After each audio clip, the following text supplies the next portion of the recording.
You okay? All right. Okay, that's it. I just come to say hello. Hello.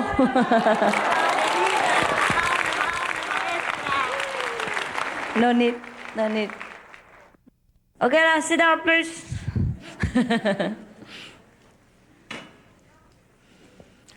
There were some people, kind of very good disciple, like you, came to a master, not like me, yeah. The good master, not like me. And they asked the master, Master, is there any good way to enlightenment?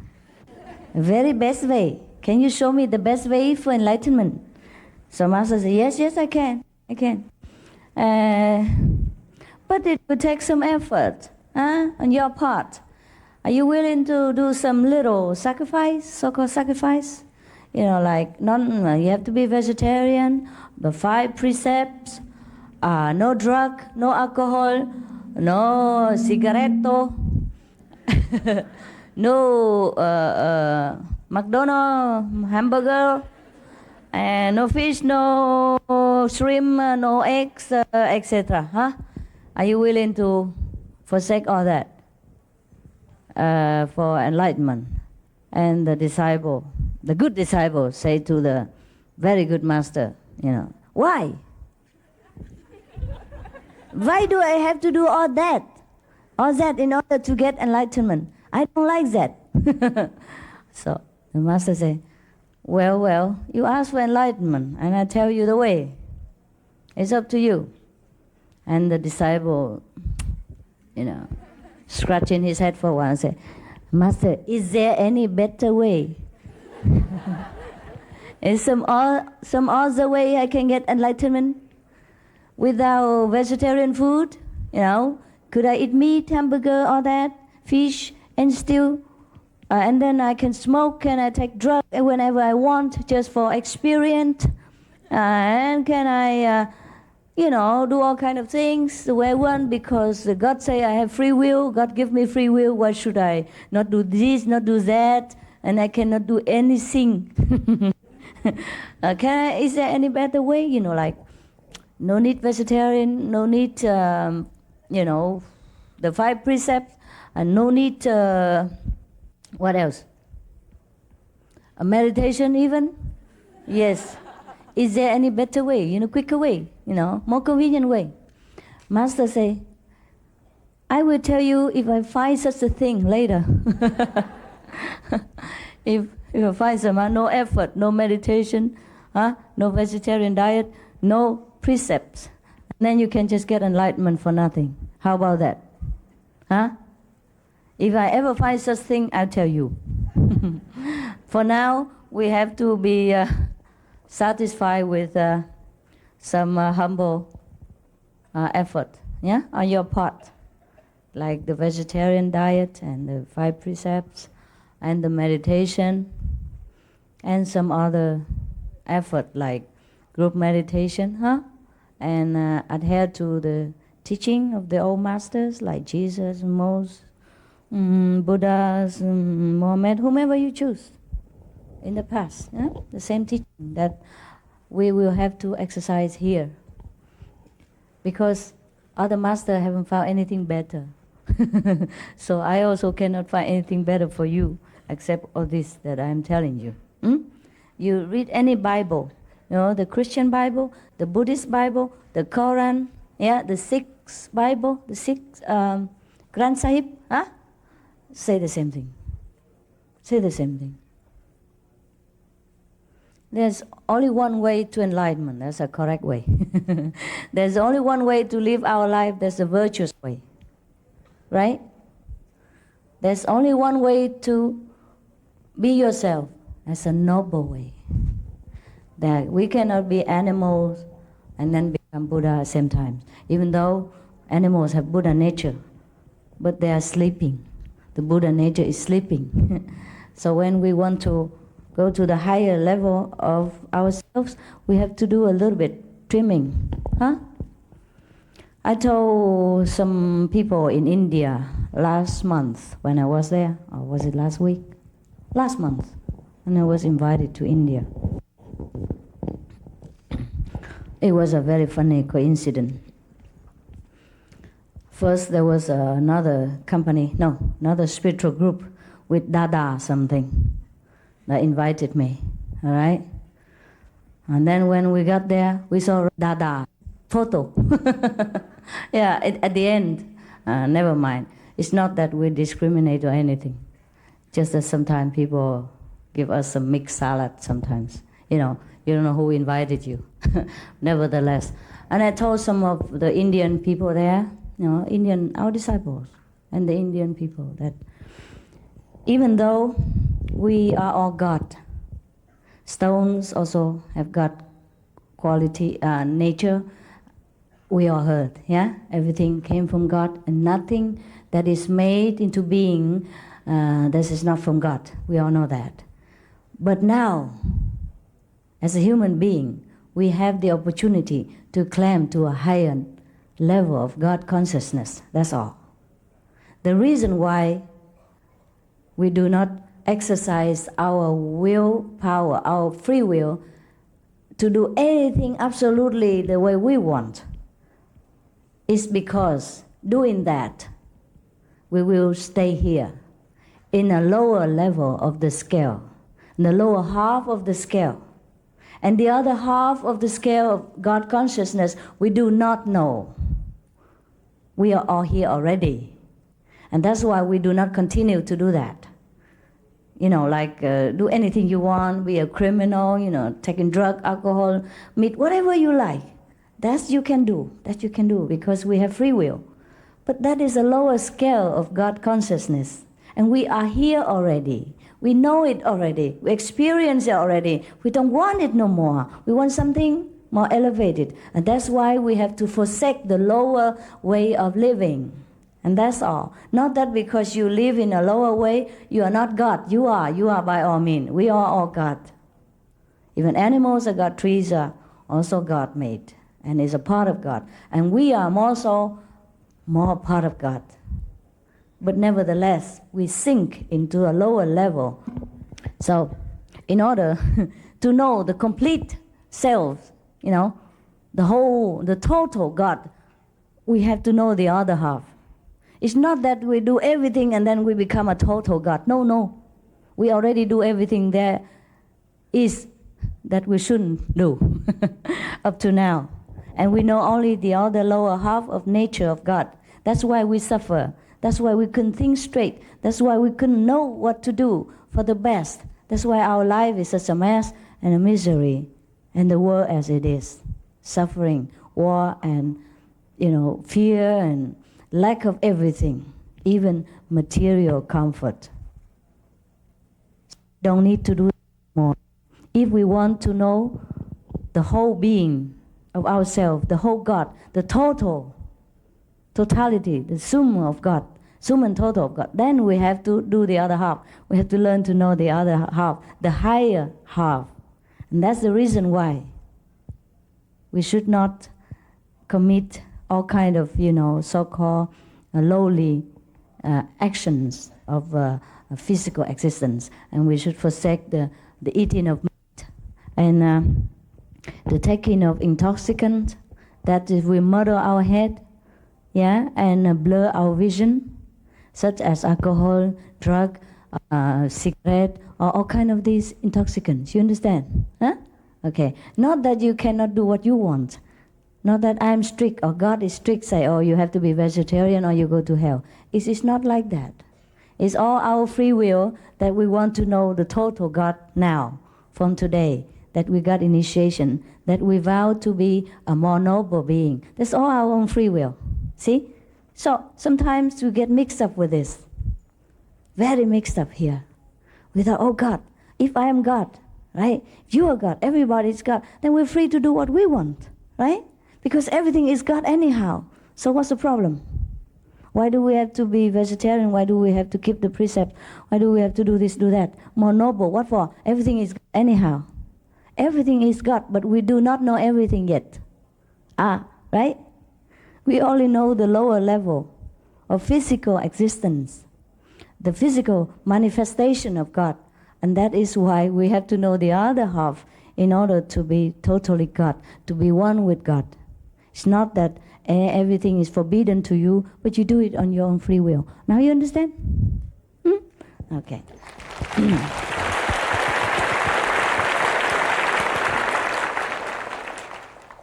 Yeah, if we don't understand this, we get very mixed up.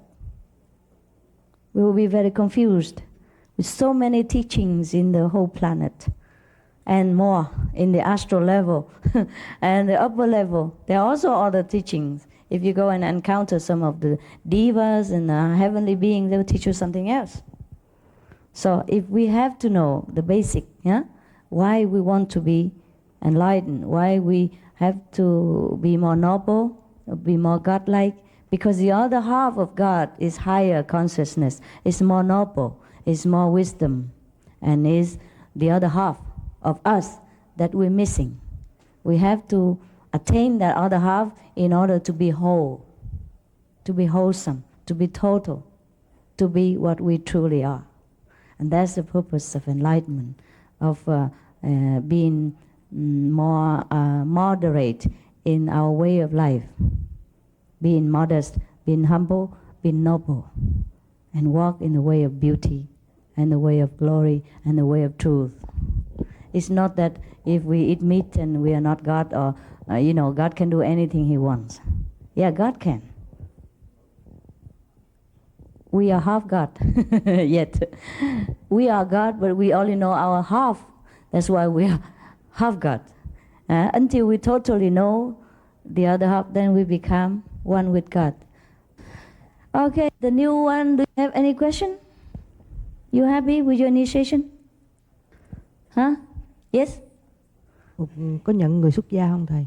No. Xuất gia là sao? Xuất gia là theo thầy á. Thôi khỏi mà, theo làm gì nữa.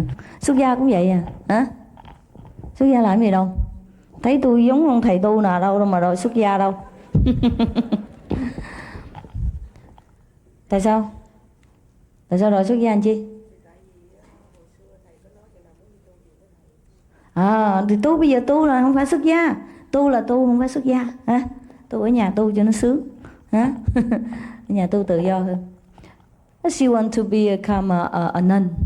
I said, what for? Do I look like one now? When she follow me, she said, oh, because before I promised if anybody want to practice and come to me, to renounce the world, then come to me. I said, yeah, renounce the world, but not renounce your home. Don't have to. If you renounce your home, you have a temple. It's the same, just more beautiful. Okay, don't worry about it. I told you already many times, yeah? Before, in the beginning, because I looked like a nun, I wear nun clothes, everybody think that's a way. Because I thought that's a way too. Because it was my destiny to be like that and then to be like this, so that you can shock yourself out of illusion. There's nothing you should do except meditate every day and wherever you are. And do whatever job is required of you. Take care of your family. That's all there is. No need to go from one place to another. Hiểu không? It's okay if you want to be a nun, but don't have to change now. If you're already a nun, stay there. If you're not, just stay there. Yeah, really, it's more convenient to practice what you are, no? Changing is a lot of trouble. And then your husband will come run after me and scold me. Yes. The reason why I don't wear nun's clothes anymore, because if I do that, so many people just run after me and change their appearance and thinking changing appearance will change your consciousness. It's not true at all. I tell you now, it's not true. I don't tell you lie, because God is above. Yeah. But a renunciate life is not for everybody also. See? Not for everybody. To renounce in the heart is more difficult. And to renounce outside is secondary. If you can, it's very good. But at the moment, I do not want to stir up your life. Stir up trouble for your life. Because once you be a monk and nun and your family will cry and your mother, father, and that bother your head. When you sit in meditation, a lot of people cry and they curse me too. Right? No? Oh, I used to suffer a lot. explaining a lot. Say, no, your daughter is fine. I take care of her. She's just a nun. There's nothing else. But they don't take it, So I just forget it, Like this is better. It's not better, of course. If it would be more idealistic, if we can have a big community and everybody become nun together, this is also nice. Very, very nice. It just is not very practical in this life. Except those established order, like Catholic, Buddhist, And then you have to go into a temple. And you have to do exactly what they do. Huh? If you don't, they think you're weird nun. And then we'll be in trouble again. Yeah, it's true. Huh? And then, no end to it. Forget it. I think we should just renounce inside. Huh? If you already can be a nun, it's fine. But don't blame it on me. Say, I follow Master Ching Hai, so I became a nun. You do it yourself. Huh? Go and find a temple and find a monk and then shave your head and then do what you want to do. I did that. It didn't work very well. When I go through airport, they search me all over, and it's very tickling. Yeah. Huh? What? A lot of space? Oh, yeah, need a lot of space. And a lot of people, stay away from me, Oh, when I went to Hong Kong and I have my bald head, they run away from me. Because in Hong Kong, people like to gamble, And when they see your bald head, you lose everything. Some people believe like that. I just run up to somebody, I ask them address. At that time I was a Tibetan nun even. Worst kind, all colorful. More eye-catching, And I just went to Hong Kong. And I was first time there, and I don't know the address. I want to look for the boat people. That means the Vietnamese refugees. I want to come see them, to say hello and comfort them, because I heard a lot of trouble. Of course, before that, I was an interpreter, remember, for the Vietnamese refugee. So when I heard that in Hong Kong there are boat people, I wanted to come see them. Okay, I went all over because I looked for the boat people. And then finally, some people dared to go near me. Not that they go near me, I went into a shop. They couldn't run anywhere else. Or I went on the street, I asked everybody, they run away from me, take the kids and bring the kids and run very fast. And later I asked I went into a shop, jewelry shop, and the guy cannot run anywhere because he had to keep his eyes on his jewelry. So I asked, and then the jewelry shop owner, he showed me where the boat people are. But that's not the Vietnamese boat people. It's the China boat people. It's the Hong Kong boat people. They live on the boat. Yeah, the fishermen and the merchants who sell things on the boat, and they live on the river. In some countries there are people like that. In Thailand also people like that. And they call that boat people in Hong Kong. And then I went there and I go, I talk Vietnamese, and they nearly throw stone at me, Yeah, because they don't know what I'm doing, Just all excited, mạnh giỏi rồi này kia, lại đây chơi này kia.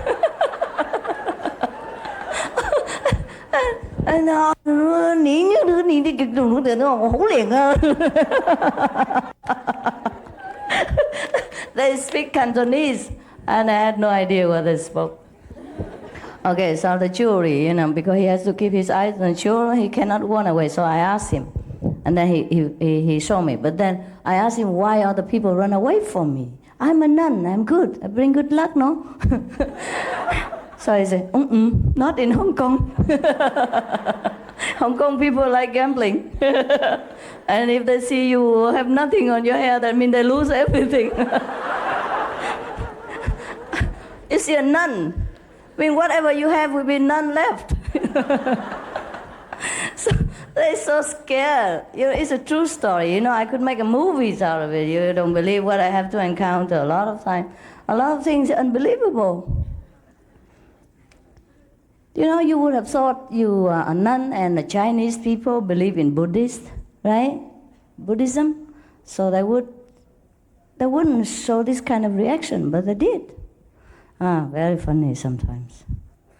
And another time I was in India and I wear Indian monk's robe, sannyasa, pink. And when I went through the Muslim village, they throw stone at me. Yeah, because I'm not Muslim.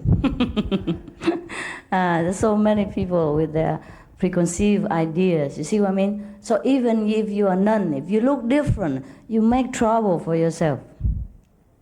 I don't say nun's life is no good. It's a very good. It's a good, perfect protection for yourself, and a symbol of purity and dedication to God. The idea is very good. It's just that it causes more trouble than not. Unless you become, like a Buddhist nun, then stay in a Buddhist country, it is safer. If you stay in Sri Lanka, in Thailand, in India, and you become their kind of nuns or monks, then you're safe. Or you are Catholic nuns and you stay in Catholic country or stay in your order. People are already so familiar with this kind of sight, of a Buddhist nun or a Catholic nun, they leave you alone. You'll be more safe. Otherwise, you create more trouble and very difficult to practice sometimes. Okay, huh? What else? Yes, sir? You were talking about people with preconceived notions that are very strong in their minds. Yeah. And my family is very Christian in a very specific way. Yes. And if they knew I was here, they'd probably send someone to kidnap me and take me home and deprogram me. Kidnap? Well, to take me home and program me. They think everything that's not Christian must be a cult and from But the we devil. are Christian. Yes. That's the problem. They don't know we are very good Christian. So my question is, what do I tell them? Like, for instance, when I was getting ready to come here, they say, "You're going to miss Christmas. Where are you going?" Oh, I see. So it's difficult to explain without creating a big family scandal, because True. I don't want my mother to spend the rest of her life praying to get me out of this group. Oh, God. Yes. Yes. So just say you come to celebrate Christmas with your friends. Show her the picture. Look at all that. We are Christian.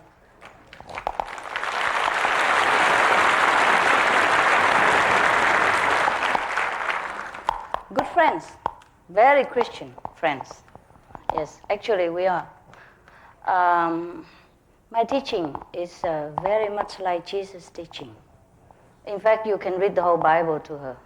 Say, this is the friends that I have been with, and they're teaching that way, just the same. Just I like to be with my friends. Everybody have their personal friends, and that's normal. Okay? The parents have parents' friends. Children grow up, they have their own friends. You say you just prefer this group of friends. It's all right. You don't go and steal. You don't go and kill people. You don't go and do anything that's against Christian teaching. You are a perfect Christian. Just tell her. You don't take drug even. You don't take alcohol. You don't do anything that is against human standard of moral, as well as a Christian standard of teaching. So you're all right. Okay? Tell them you're all right. And you have to prove it day by day.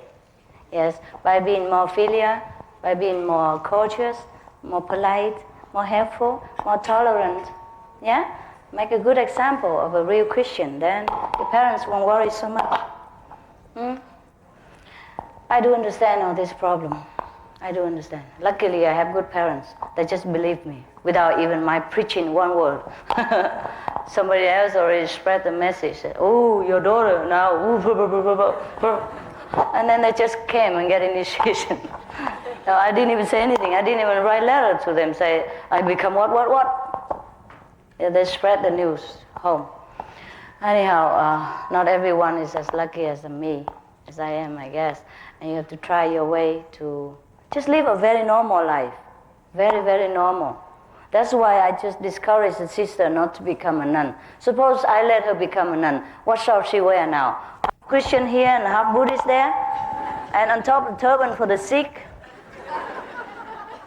And there's a thread here for the Brahmin, like Hindu? What else? We'll be a kind of mixed salad nun. Otherwise nobody's happy. And if you're a mixed salad nun like that, they think you're weird too. Not that you please everybody by a 3/4 here and 1/4 Christian and another quarter Hindu, you know. So that's the problem. And that's why God doesn't appear to us too, in any form whatsoever. Suppose he appear like an old man with a beard, and then the Buddhist say, "No, The Buddha shaved head and shaved beard, nothing left. Yeah, and the Buddha wear, tattered rag, yeah? And should God appear like that in a tattered rag? Tattered, right? Very poor looking guy. Then we say, oh my God, what kind of poor God that is? If I follow him, I will go bankrupt. And if God appear in all splendor with diamonds, such as the Madame Ching Hai, then they say, oh, none of the master I knew is like this. It's so opulent, no good. God is supposed to be simple. Yeah, you tell me, what kind of God you want to see? Very difficult. And should God even fly down from the sky? They'll shoot him before he landed. Yeah. Can you imagine that? Or maybe FBI or CIA, oh God, the alien. Yeah. How can God be safe in this world? Whether he is a Christian or Buddha. Even with all the Buddhists, if suddenly the Buddha appear from nowhere, from the sky, I don't think they even believe him. The thing is Maya. It's a devil that fool people, right? The magician or something at the most. Nothing can make we believe. I tell you the truth. So it's only our humble example. We try our best, yeah? So that our life will be more peaceful, so that our relatives and friends will not feel so worried about us and try to pray us out of the good way. Otherwise, nothing really helps. You might try all your best, but your parents might not be guaranteed satisfied. Really. But so is your luck, you have to try your best so that you feel good. You feel peaceful in your heart that you are a good son, a good person, and that you have tried your best, to make peace. And that's all. But that doesn't guarantee peace, okay? Nothing is guaranteed in this world. If we can guarantee anything, it would be fine. But I can guarantee enlightenment. That's the only thing I can guarantee. If you follow the instruction, you get enlightenment. And that's the only thing that can guarantee.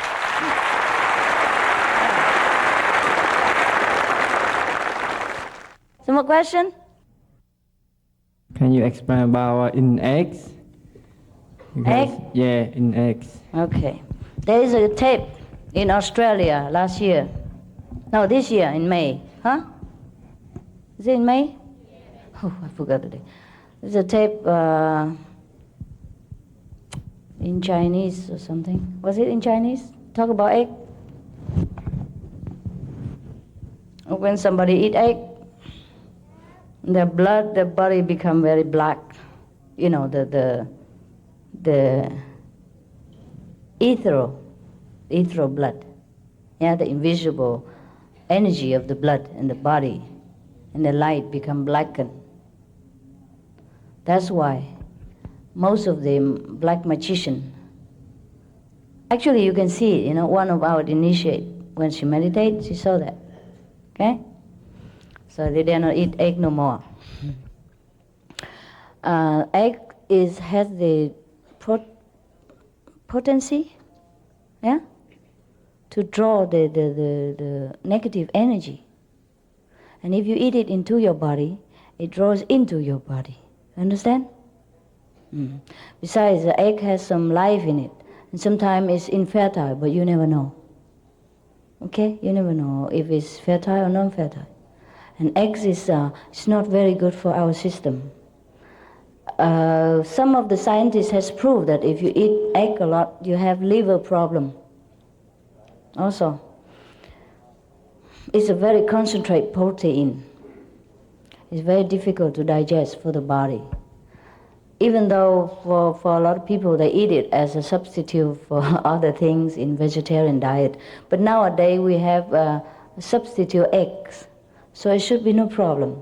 And in any cakes that you used to bake with egg before, if you don't have substitute egg, you can use yogurt in a I'll say the same portion.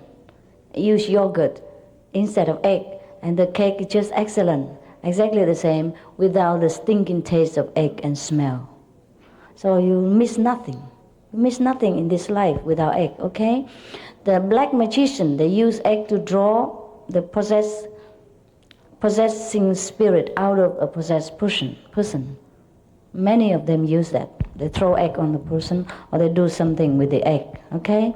So that the spirit comes out of the possessed body. So we don't want to draw that into our body either, okay? Whatever I teach you is for your own good. If you don't want it, you can try and then you know the difference. Actually, egg is thinking. How you eat it? I don't know. After a while, you cannot like it. You cannot.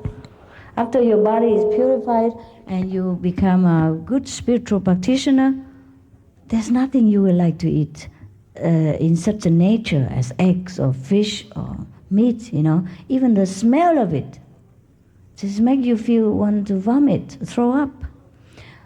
The vegetarian food, is this better or is this better? This? Okay, then I use this. This one for the people. After being a good practitioner for a while, or short while, or even immediately, anything, even vegetarian food, sometimes they make it too real, too like fish or like shrimp, and it stink. You will not want to eat it. Okay? So don't worry about egg. If you like to eat, you try. But then when you sit, you don't see light and you feel trouble and you feel restless, then don't blame me for not telling you. I don't forbid anything. I just guide you. I just tell you what is good for you and what is not. And you make the choice. And since you have made the choice already, you should know that your soul knows the best for you. Because I didn't force you. I didn't come to your door, ring your bell and say, you have to eat this, you have to do that, you have to come follow me. I did not. So it is your own decision. Your soul knows the wisdom. If you made the choice, stick with it. The spontaneous choice is always good. The one with no reason is always good. The one who is harmless to any other being is always good. So stick with your choice and don't ask too many questions about eggs and fish and all that. Yeah, a lot of people tell me Jesus is fish and all that. I know all that stuff. Stink. Jesus don't eat fish. He talks at a parallel, a parable. You know, like today we catch how many fish. Sometimes I say like that too. How many initiated today? Understand? Sometimes how many lotus? The same when Jesus was alive. He was pursued everywhere. He was persecuted. He cannot talk the way we do. And also his disciples, the 12 apostles, are fishermen. And that's the language, the language they speak between themselves. Just like if, I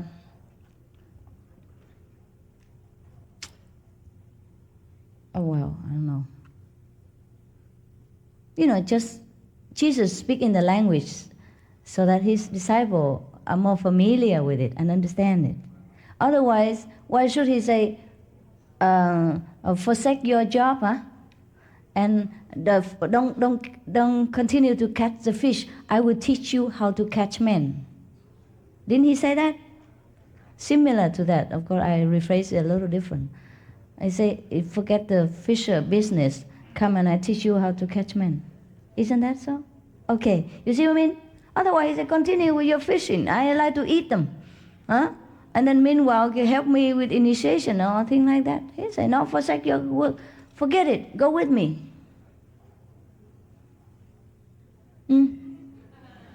But a lot of people think Jesus eats fish.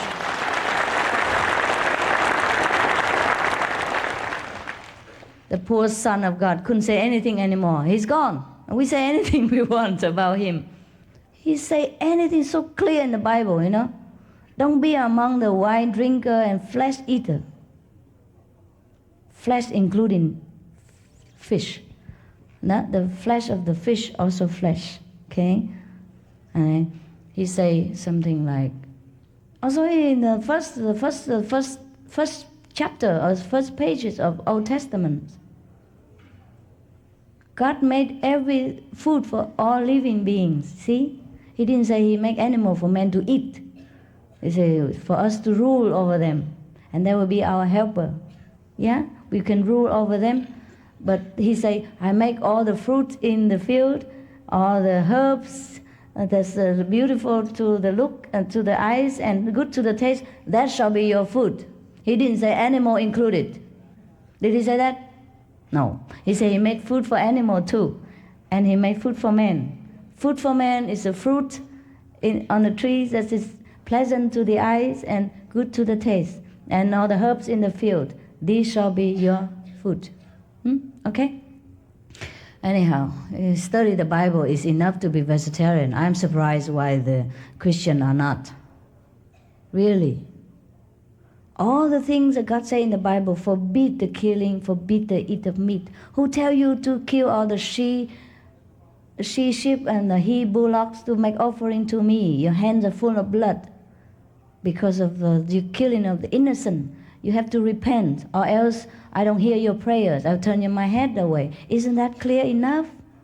If God say that, we shouldn't eat anything at all that does have blood on it. Fish has blood too. Fish is not vegetable. Fish is not the fruit on the tree and the herbs in the field. Some people ask me a very cute question. A fish vegetarian too? It's not a vegetable, is it? Yeah. Funny, you know, such intelligent men and cannot answer that question themselves.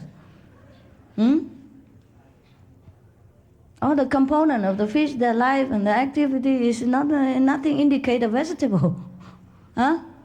Biologically speaking. It's not. Okay, next question.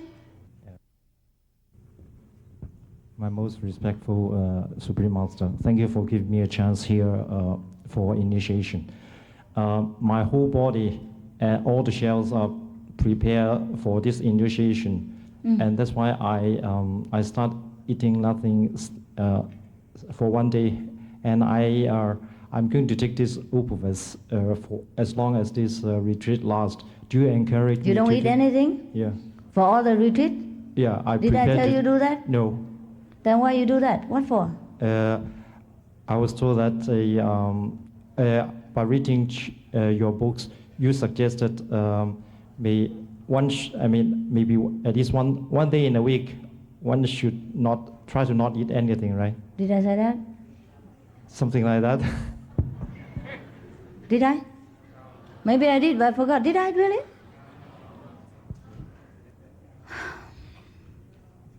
No. Then no. Did I forget that or something? Did I say something else? The old initiate, did I say something like that? Because I might say something and I forget, but I don't think I say anything like that. Did I? You can fast once a week if you want to. If you gobble too much food every day and, you feel bloated and, bad, fat, and you go on diet. Once a week you can fast if you want to.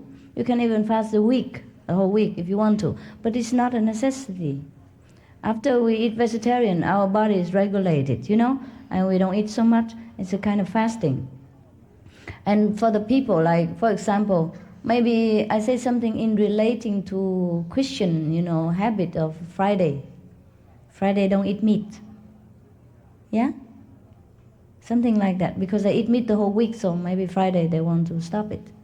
Just like the Buddhists, the convenient method people, they don't eat vegetarian the whole time. They eat whenever convenient, or they eat the 1st of the month and the 4th of the month and the 6th of the month and 15th of the month and then 23rd of the month, sometimes 6 days a month or 10 days a month, those things. Yeah, because they eat meat all the time and they want to be partially vegetarian, and we give them convenient method. Maybe it's like that, okay? But if you are vegetarian, you don't eat that much anyhow. After a while, you eat maybe twice a day, once a day. You don't bother even that much about food. It won't enhance the meditation level or degree? I don't think so. It will enhance your how you say, your weak resistance to cold, and you might catch a cold. Thank you. Don't do anything extreme, okay? If there is a reason you want to fast a week, you can do. But if your body is strong enough to resist it, if you don't fall asleep during meditation, if you don't feel too cold, if you don't feel so burning sensation in your body because of lack of protein and fat, and that then the body will begin to burn your own fat and protein, and you feel burning for a while. And you have to drink juice, okay, some juice, or drink lemon juice, or drink orange juice, or all kind of juice, okay, to keep the body cool, keep the engine cool, just like the car. If it runs without water so long or without petrol, it's burned. Understand?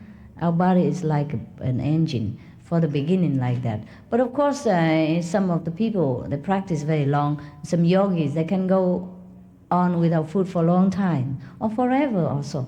But it is not a necessity. Yeah, it's not a necessity, and it is not a vehicle for enlightenment. We can do that sometimes to purify our body, or to maybe to somehow to, we feel that it's lessen the desire or the lust within our body once a while, if we want to be. But you have to take care of your health and do it properly. Understand? Don't drop dead on me. Yeah, next one. Master, can I ask a question? I'm not sure if you can. First of all, thank you very much for the opportunity to come here and listen to you tonight. Yeah. I'm sure that you've explained the subject that I'd like to talk about before. I've looked in magazines, I've seen videos, but I still haven't found an answer. I've been dealing in energy healing, Reiki, and I know that you've talking to past lives, talking to actually healing people, and I know that your teaching is against it, or that's my interpretation. Just wondering what the reason for that would be. Because these are using ego and human energy, also astral energy. It's not the natural power of God. The natural power of God is like this. You don't do anything, people get healed. You don't need to lay hands on people. You don't have to even think of them. You don't even have to pray for them. If they just think of you, they're healed. But that is if it's God's will. Are you Christian, by the way? Are you Christian? I believe strongly in God, yes. Okay, fine. Now, let me remind you something about Jesus. He's supposed to be the great healer of this time, huh? Remember what he said to his mother when she bring the water in and asked him to make it into wine? What did he say to her? Was he happy? Oh yes, I'm going to show it. Yeah, now is the time. Come here, let me show you. No? Did he say that? No. What did he say? I have no idea. That's a good Christian you are. Okay, let me, a very humble atheist, tell you. Humble non-Christian to tell you. He said, Mother, why did you make me do this? Reluctantly. Okay?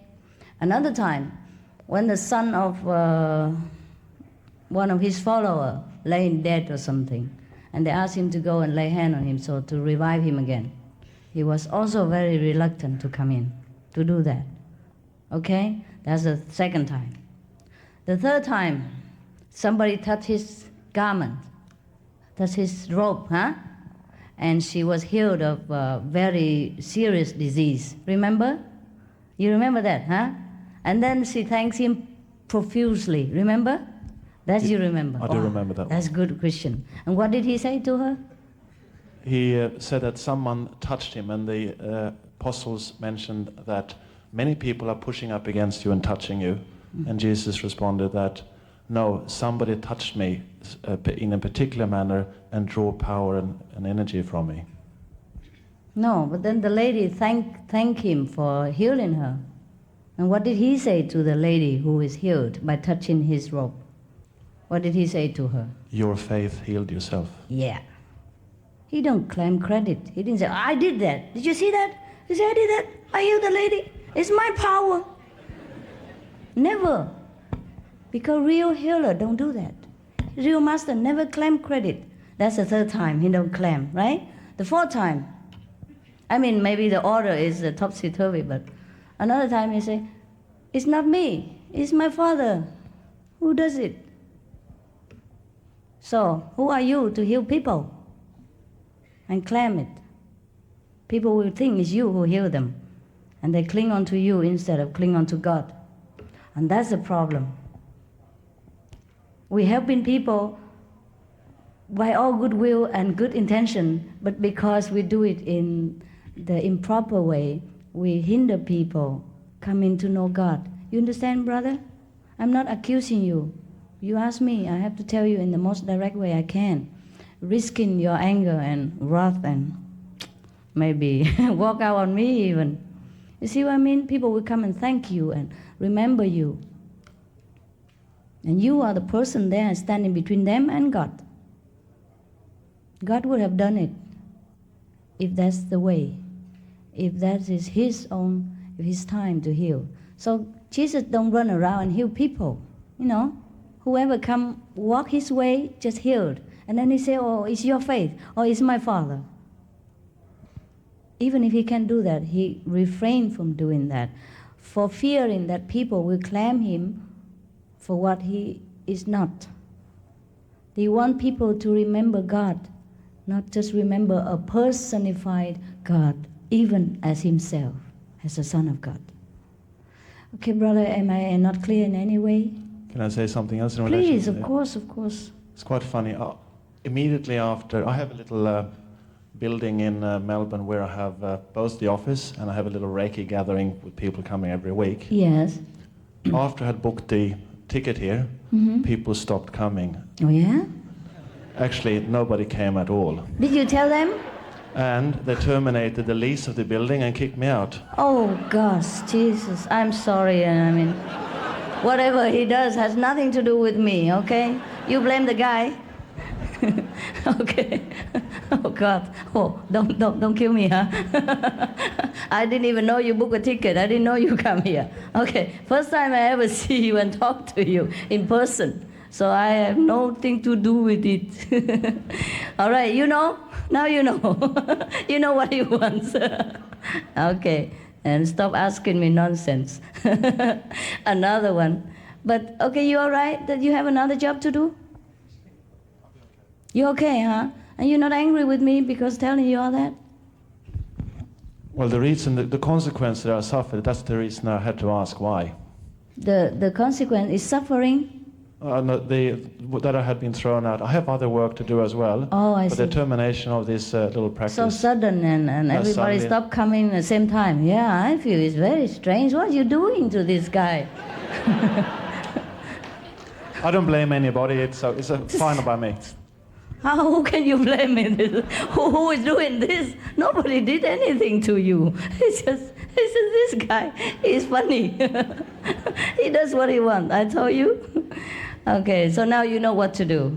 You know exactly what to do. No need I talk too much. Yes, brother? Dear Master, I'm really happy and excited to see you. My question is, I think I don't love myself enough. Kind of inferiority complex. What do I do to love myself more? And also, how important it is to be sociable in being a practitioner, and what is a good balance between socializing and being by yourself? God, can write a book on all this. Okay, number one, why don't you love yourself? What is it you think that is bad about yourself? There must be something that you feel that you are unworthy. Tell me about that. Can you? Yes.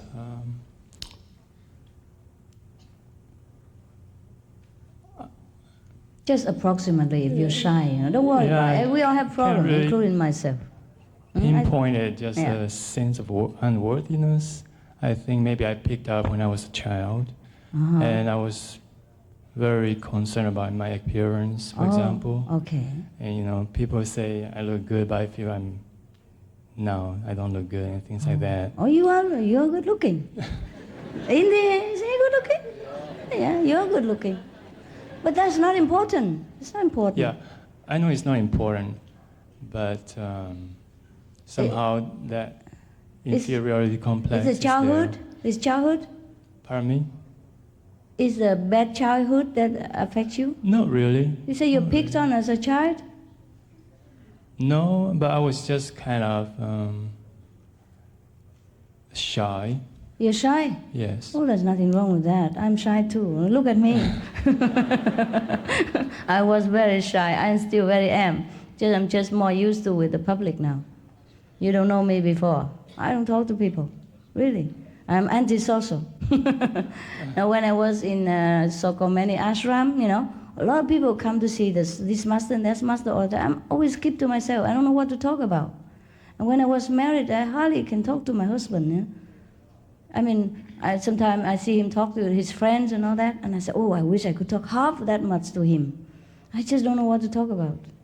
You see? So when the time comes, you will do what is appropriate. There's no need to worry about it. If God wants you to talk a lot, you will. Even if you tape your mouth, you have to talk. Nothing wrong with you. You good looking? Are you married? Oh, maybe you find Mrs. Right sometime and then you'll feel better. Yeah. There's nothing wrong with you. Is there anything wrong? Bad habit, something? Some. Oh, we all do have. We all do have. Yeah? What? We all do have bad habits. But that's not our real self. If whatever bad you try, you can cut it, then you cut it.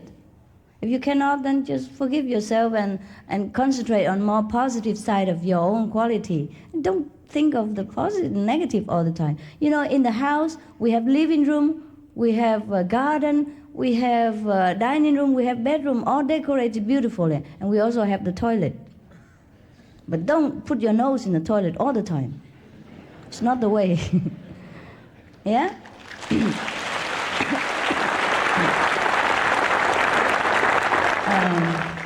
About socializing. If you can be sociable, agreeable, that's all right. Otherwise, just smile. Yeah? Wherever you go, if people smile at you, just smile at them. If they don't smile at you, just smile at them. It's okay. You don't have to talk. You don't have to always go everywhere and try to make this friend and that friend. Let things happen naturally. That's very normal. You know, a lot of men and women are shy like that. But there's no problem with you. You're okay. That's it. What else? Since you mentioned girlfriend. You have one? You have one? No, my question is, I have read, heard you say that it's better to be just celibate and just drop relationship. No, I say that. Saint Paul say that. I mention Saint Paul, you know, in the Bible. It's better to be celibate like him. But if not, then you get married. You know? It's okay. Both are okay. You know why better to be celibate? Oh, is that right? To be, to be celibate, huh? To be a bachelor, huh? This is just less problem. That's all. You don't have anyone to quarrel with. Huh? When you go anywhere, you don't have to report, I'm going where and what time I come back. And woe to you if you don't come back on time. That's a problem. But there are other things, you know, like you have companionship. You have people to share with you your sorrow and your dark moments and your depression and your joy, see? Yeah, sometimes when we watch movies and we have a good friend beside and we can laugh together, you know, it's more fun than when you watch it alone. For example, like that, see? So the companionship is the thing that people seek in marriage or in loving relationship. Yeah? It's not because of the physical need, or it's not most of that. It's not. Maybe in the beginning you attract to each other physically, you know, but it's not the physical really. It's the inside of that person that draws you, or the karma of the past life. So if you have a companion, it's okay. If you don't have, it's okay. You know, whichever way you prefer, whichever way you think simplify your life, and it's better for you to practice, then you choose that way.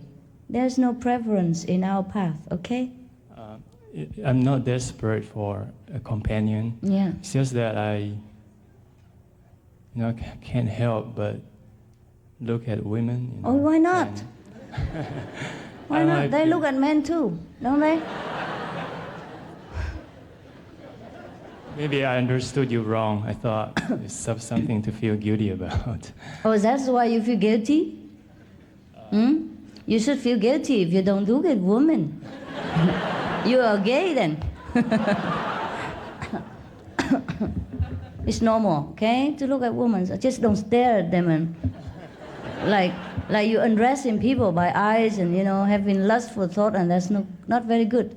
Have to respect all of them like goddess, okay? And should you find one goddess to your taste, and if she find you as a god to her taste, then it's fine, no problem with that.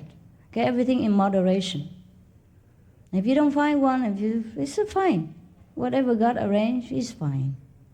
Okay? What else? Does you feel bad about yourself? What else? That's it, huh? Okay, no problem. Yes. Yes, whoever next. Yes. Master, it's almost 10 years already since you gave the first lecture somewhere in Taiwan, I believe. What do you think of human being spiritual world these days, since you get first lecture? I think it's better, isn't it? You think so? Huh? Yeah. A lot more people more spiritually oriented, a lot more people vegetarian, a lot more vegetarian restaurant. Nowadays we go everywhere and buy vegetarian food more easy. When I was in Germany, I have to do everything alone, even make tofu. I grow my own sprouts and make my own, gluten, cook my own everything. No vegetarian restaurant, rare. Today you can go anywhere, any market and buy anything. Very simple, huh? You think it's already better? The world is less bloody. I'm not swearing. And then the developed country has been helping the undeveloped country. Is that, you think so? That's the world getting better in the spiritual life? Oh, they are helping each other. They are helping. A lot of countries, they have conference with each other and try to help each other. They do. They're doing it, in their way. You can't rush things with these people. Even the president cannot decide everything alone. He has to rely on Congress, and lobby and all kind of things. So things are very slow in this world. But for what it is, it's very fast already. In the last 10 years, things change so fast. Don't you think so? Don't all of you think so? Yeah. Very good now. Much, much better. Huh? Okay. Thanks, Master. You're welcome. Yeah, who was it? Who was it there over here? Okay, Master? okay. Please be patient. Yeah. I was shown to do convenient method, and from meditating, I realized how chaotic and crazy my mind is. Yes, that's already good beginning. Oh, let me tell you, I'm nuts. Does it get to a point where that the mind starts to calm down and I achieve that peacefulness that they talk about? While I'm meditating, will my mind calm down and all these crazy thoughts start to, dissipate? Yes, it does, brother. You know already. Eventually. It will, yes. But some day we are more chaotic than other days. It depends on whom we are with, what movies we watch, and what kind of argument you had with your girlfriend or wife, whatever. Also, it will be, replaying here, and then it could drive you crazy. But after you meditate for 20 or 30 minutes, the chaos will, calm down and dissipate, and then you feel more peaceful. And as the days go by, less and less quarrel, and less negative memories, and then your mind will have nothing to remember but good things. And then it has the food from spiritual nourishment, and then you become more and more calm. Of course, that's why we meditate every day. Or else I tell you, get initiation, become a Buddha, die, finished. No need to do anything else. See? We have to do it every day because we interact with a lot of people and a lot of situations, and that's what makes our mind crazy. You are not nut. The situation in this world is nut.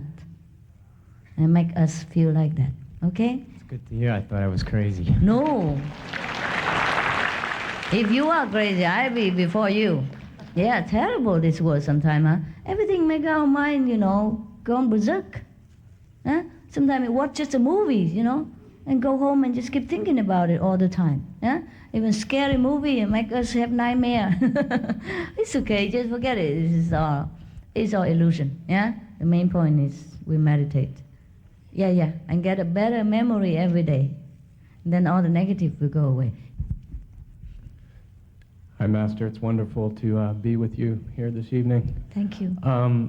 I have a dilemma, and it's between myself, who I am, and my profession. I'm a lawyer. Yes. I represent large companies, corporations. Yes. We don't sue, we end up being sued. And the people who sue are oftentimes injured, either usually physically, or even in some cases someone has died. And my job basically is to make it so the company doesn't pay any money. And a lot of, jeez, thanks for the support. Wait. This is a lawyer job. What?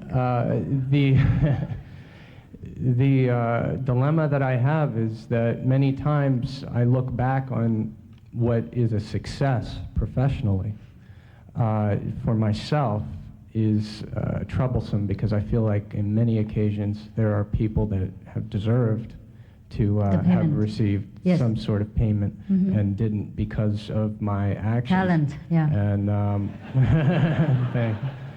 And I'm quite troubled by that, and I was wondering if you can lend me some comfort. I understand. You're not the only one that have this question. Well, either you have to do it the way the companies wants because you paid for it, or you quit and get your own office. But lawyers often sometimes have to do things that he knows is not proper. And if he does it too often, then he forget that it's not proper. And then it become a habit. So it's up to you to do it the way you want, or to do it the way the world wants. And you choose between your conscience and your payment and your fame. Did you watch Devil's Advocate? Unfortunately. You did? Yes, we Good. And did you watch The Rainmaker? I haven't seen that one. It's similar. Go watch that. And then you have your own answer. There are many other jobs to do. Also, you can teach in law school. But that also in turn will breed other lawyers. I'm breeding more. That's a bad joke about lawyers all the time. Let me share with you one so that you don't feel so bad. Because a lot of people feel the same way as you do. Because they came out very idealistic, the lawyer, the newborn lawyer. They feel idealistic. They want to fight for justice. They want to,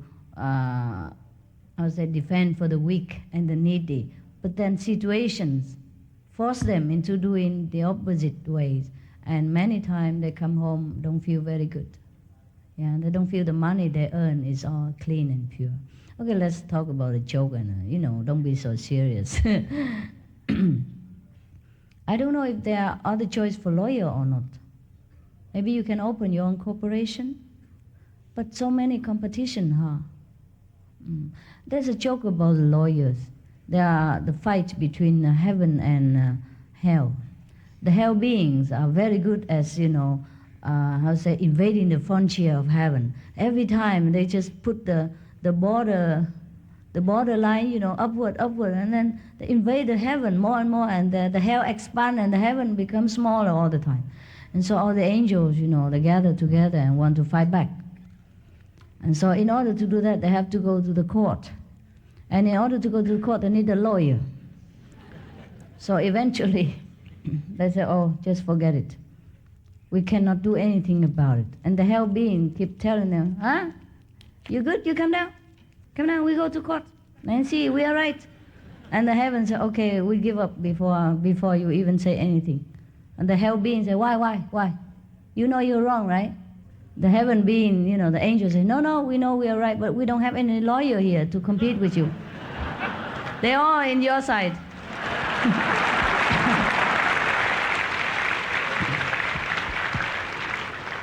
And another bad joke, but don't tell all the lawyers.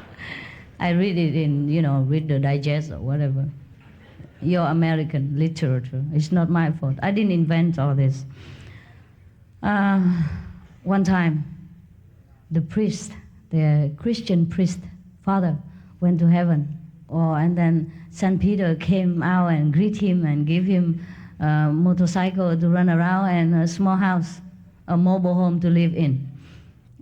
And then the priest was happy and run around and live in his mobile home, because being a Christian priest, he was taught to be humble and renunciate in any way. So he didn't care. He was very happy in his house and with a motorcycle, and then he ran around until he find the big mansion, glorious big garden and roses blooming and all kind of exotic plants in the garden, a big Mercedes-Benz parking outside and all the Rolls-Royce in the other side, and the house is like a palace. And who lives in there? A new dead lawyer. So he was very perplexed. He came to St. Peter and complained. He said, Father, it's not that I am small-minded or try to complain. I just wonder why, as a servant of God, we dedicate all our life to serve God and forsake everything. It's not that I crave for material comfort, but I wonder why, as priests, we are assigned to small mobile home and a motorcycle. And when the lawyer, what did he do as a good merit in order to earn such a palace and a Rolls Royce and a Mercedes and all the servants fluttering around him like that? So St. Peter said, oh, you don't know. Priests, we have plenty here. Lawyer, this is only one up to now.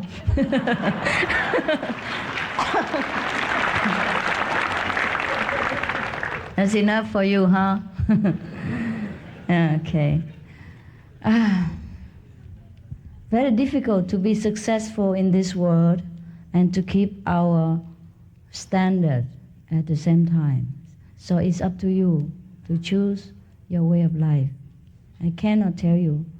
As long as you're paid by the company to defend for the company, you have done your good job, because that's what you're paid for, and you're faithful and loyal to your company. Nobody can blame you for that. But on the other hand, your conscience will tell you that that poor employee have nothing left. Yeah? After he die or he have accident, his life finished. His family future is darkened, and your conscience will not rest. And that's what's the problem. Not that you're wrong, or not that the company, not that the person is right. It has nothing to do with that. As far as your job is concerned, you have done excellent. That's what you have to do, because you're paid to do it. So you have done well. But it's up to you now to choose between being a successful lawyer and a conscientious human being. All right? There are other jobs to do. Yeah. Selling tofu outside. Delivering pizza.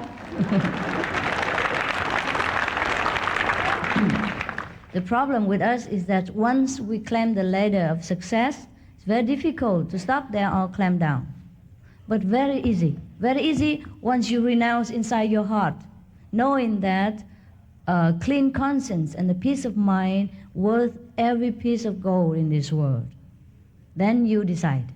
We don't have to live in Beverly Hills. We don't have to live in Capitol Hill.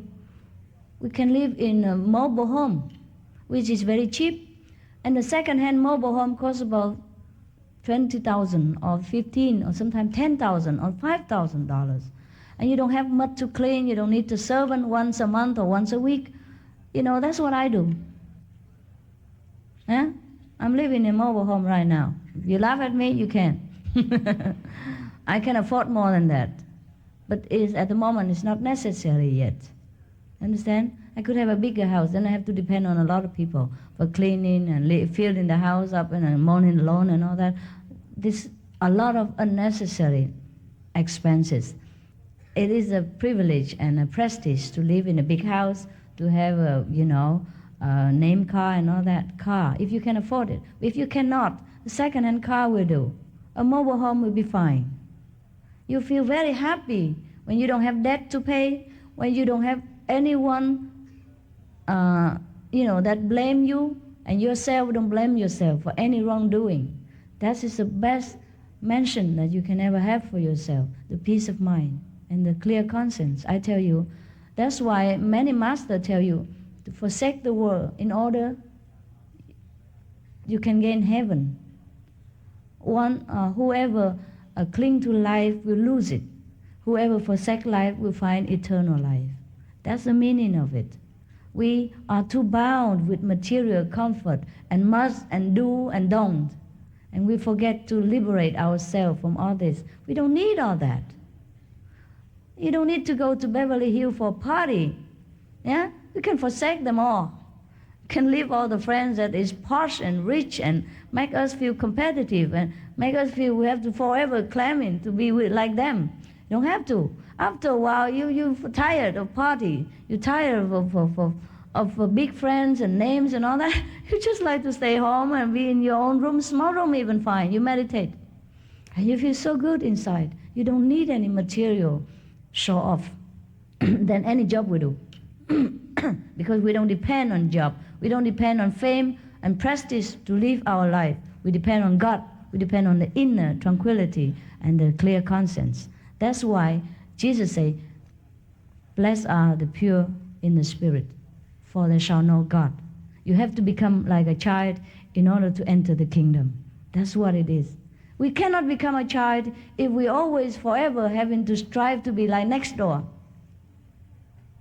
Yeah? To go to this and that party because of so many names are there. And we have to be somebody also, or else we are nobody. We cannot go there. We feel ashamed. We should not feel ashamed. We should feel ashamed if we do something against God's will, if we are not a morally equipped person, if we are not conscientiously noble.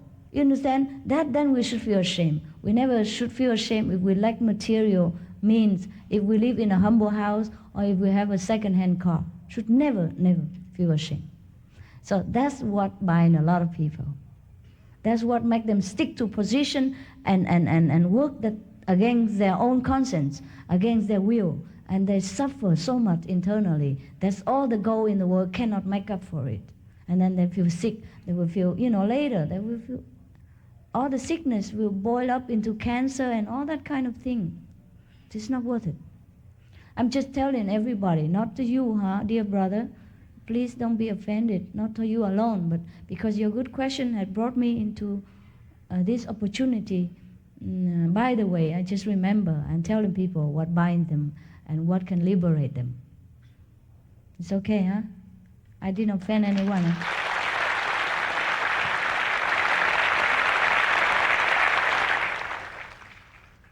Yeah, money is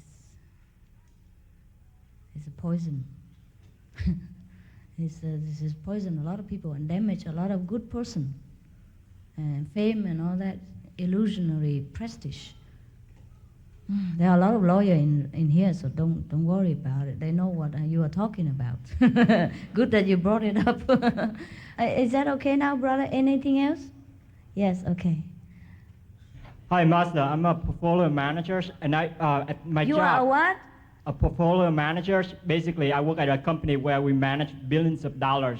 So yes. All I do is think of money all day. Yes. And when I get home, when I try to meditate, even when I try the hardest, money just comes to my mind. I mean, when I first initiated, like 3 or 4 years ago, I'm able to get that peace and tranquility in meditation. Yes. But now, no matter how hard I try, I just think of the best way to make more money. And it's really hard. I want to be successful in work, but at the same time, I don't want to lose my spiritual practice. Yes. And I even thought you teach that we could do both successfully in life, but I'm having really hard time to reconcile how I can do that successfully. Oh, and really? just like with the lawyers, other people working, how can you do successfully in both? It's really hard because. Well, what's wrong with managing the money? I don't understand. What do you have to do? Because we invest a lot of money. It's just like thinking way of how to invest and how to make money, or how to take other people's money for your own advantage. But I mean, basically, it's just a way how to make more. It just make my brain think of making money all day. And when I get home, I have a hard time to put that aside and say, okay, this is a game. This is an illusion, and go back. it's hard. I don't know how to do that. But you meditate with money all the time? I mean, there's no way you could just leave it for a while and think about it later? I try, but you know, but sometimes or all the time? Sometimes you think of money in your meditation, or all the time, every day, every minute of the meditation? No, not all the time. Even when I recite the 5 names, even when I do work. But most of the time, when I don't notice, occasionally just money come back to my head. Oh, that's all right. Or way of how to do. Okay, you know, it's all right. This is your work conscious. It's like when I'm focused on something, I'm just like, it's always come back to me. And it seems like these days that I'm not focusing on, I'm having a hard time focusing on my spiritual practice, but more on my aspiration of what I want to success in life. And I don't want to lose the other part. And I don't understand how I can achieve both successfully. Oh, just hang on. Just hang on there. Hang in there. One day it will change. When you're fed up with it. When you had enough with money. Well, if you want, you can change the job. And if you don't want, you just stay there and hang on to both. As much as you can. Well, what can you do? You cannot forget your job, you know. You know, whatever we do before the meditation, it will go in the meditation for a while. And after 20, 30 minutes, it will come down. Sometimes it doesn't. Then you have to try another time. And you try more. Okay? Try more the Kuan Yin, the sound method. Thank you. You're very welcome. Okay, any other question? After dinner, okay? You have to go eat, because we have to regulate and we have to wash the dishes and all that, and the people have to get initiated. I see you later, okay? You can ask me again.